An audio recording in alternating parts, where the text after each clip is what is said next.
যদি পূর্ণমাত্রার যুদ্ধ শুরু হয় তবে কি লেবাননের সশস্ত্র বাহিনী হিজবুল্লাহ ইসরায়েলের গভীরে ঢুকে হামলা চালাতে পারবে?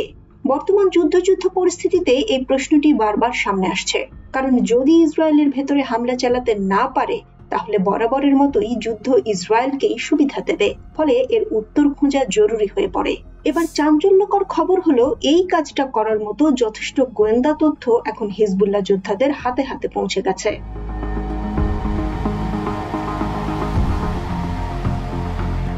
হিজবুল্লাহর সামরিক মিডিয়া হুপো সিরিজের দ্বিতীয় পর্ব সম্প্রচার করেছে। নিশ্চয়ই বুঝে গেছেন এতক্ষণে হুপো সিরিজটি কি।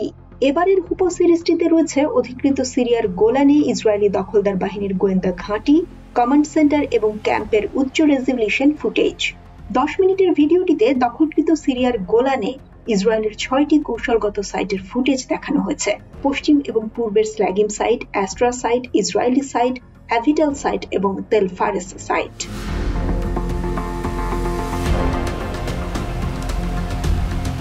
ভিডিওতে দেওয়া তথ্য অনুসারে এই ইসরায়েলি সাইটগুলোকে গুপ্তচর বৃত্তি, নির্দেশিকা, দূরপাল্লার মনিটরিং, জ্যামিং এবং প্রতারণার সাথে জড়িত ইলেকট্রনিক আক্রমণের দায়িত্ব দেওয়া হয়েছে। সাইটগুলোতে ইলেকট্রনিক ওয়ারফেয়ার ইউনিট থেকে যোগাযোগ এবং ডেটা আদান প্রদানের জন্য মূল নোড রয়েছে। হিজবুল্লাহ হুদহুদ ড্রোন দিয়ে এইসব স্থাপনার দৃশ্য ভিডিও করেছে।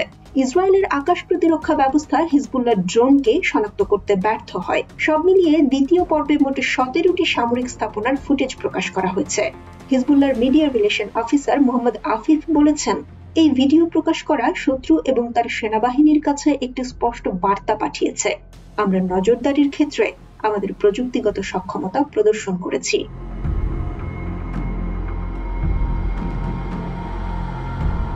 গত মাসে ইসরায়েলের নেতানিয়াহু সরকার যখন হিজবুল্লাহর বিরুদ্ধে সর্বাত্মক যুদ্ধের হুমকি দেয়, ঠিক তখন হুপো সিরিজের প্রথম পর্ব সম্প্রচার করে লেবাননের প্রতিরোধে যোদ্ধারা আলোড়ন তুলে দেয়। প্রকাশিত ফুটেজে যেসব গুরুত্বপূর্ণ স্থাপনাকে চিহ্নিত করা হয়েছে তার মধ্যে রয়েছে নেগেভ মরুভূমিতে অবস্থিত ইসরায়েলের দিমোনা পারমাণবিক চুল্লি, তেল আবিবের বেন গুরিয়ন আন্তর্জাতিক বিমানবন্দর এবং নেভাতিম বিমান ঘাঁটি।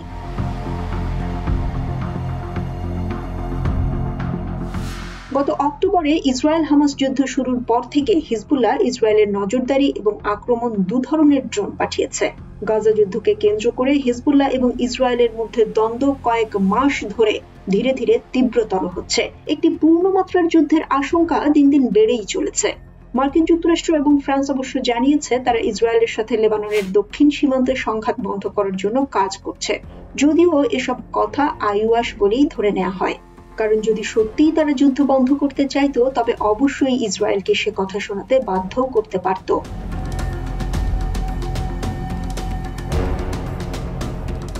এদিকে যুদ্ধ হবে অবস্থায় আরো মরিয়া হয়ে উঠেছে হিজবুল্লাহ।